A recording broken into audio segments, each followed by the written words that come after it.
Здравей отново! В миналото видео говорихме за ритъма на Вселената, на природата, на твоето тяло. Днес малко ще навлезем по-надълбоко, защото тялото ти не само живее в ритъм, то живее в точния ритъм, с часове, с органите, с енергията, която се движи като часовник вътре в теб. И когато знаеш този ритъм, всичко става по-лесно. Сутрините, храненето, съня, дори емоциите, кога и как. Остани с мен.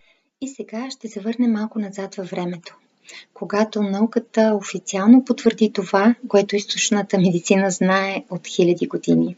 Тялото ти има вграден биологичен часовник и той регулира абсолютно всичко.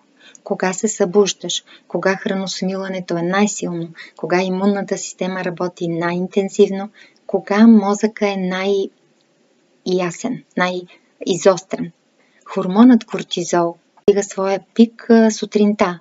Всички знаем, около 7-8. Затова сутринта е време за действие, за решение, за движение. Мелатонинът, това е хормона на съня. Той започва да се покачва при залез слънце. Затова синята светлина от телефоните, от телевизора, компютъра блокира него. И не можеш да заспиш след това. И това не е случайно. Това е ритъм. Всеки орган има своите 2 часа на деня, когато самия орган е най-активен, когато получава най-много енергия, когато работи най-интензивно. И нека сега да преминем през този часовник. От 5 до 7 сутринта работи активно дебелото черво. Това е времето за освобождаване. Тялото иска да изхвърли това, което вече не му трябва. Затова чаша топла вода сутрин не е просто навик, тя е подкрепа на този процес. От 7 до 9 работи твоя стомах. Той е най-силен точно тогава. Закуската не е просто традиция, тя е синхрон с тялото. От 11 до 13 сърцето работи най-активно. Тогава енергията му е най-висока. Това е времето за важни неща, за срещи, за разговори, за творческа работа. От 13 до 15 работи тънкото черво. Това е усвояване и сортиране. Затова след обяд идва леко отпускане. Тялото работи вътре повечето.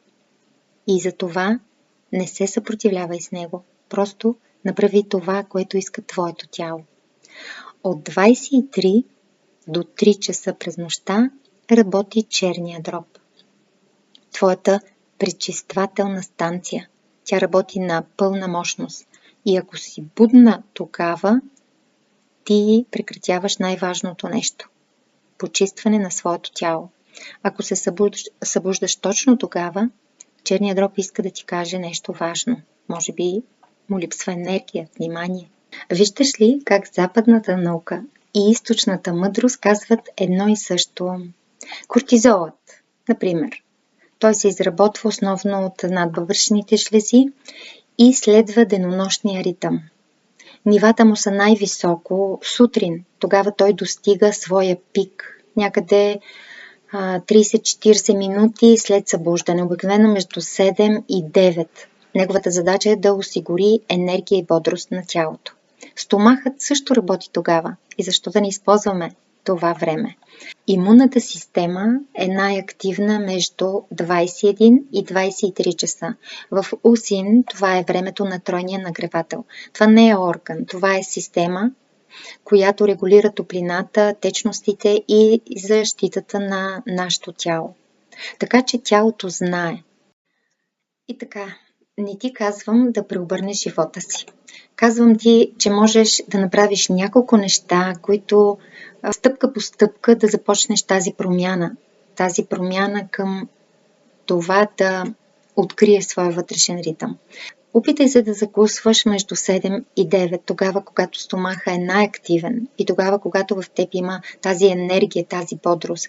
Тялото тогава е готово. Опитай се да легнеш преди 23 часа. Ние тогава влизаме в неговия ритъм. Сутрин, преди още да сме станали, както се каза, да сме се събудили, просто да има 5 минути за нас. И вечер, по същия начин, да има няколко минути ти ги определи колко да са, без синята светлина. Това е толкова лесно и пак казвам, не наведнъж, стъпка по стъпка. И това е в синхрон с твоето тяло. Това не е диета, това не е режим. Това просто е ритъма на твоето тяло. В следващото видео ще говорим за връзката между органите и емоциите, които преминават през нас.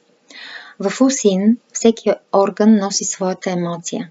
И когато тялото е в застой, когато има болка някъде, тогава душата говори. И е хубаво да я чуем. Следи канала за още такава полезна информация. И ако това видео все пак ти е дало нещо и те е докоснало, сподели го с твоя приятелка или с някой близък. Може би има нужда да го чуе. Аз съм Ками и ти благодаря, че и днес беше с мен. И до скоро!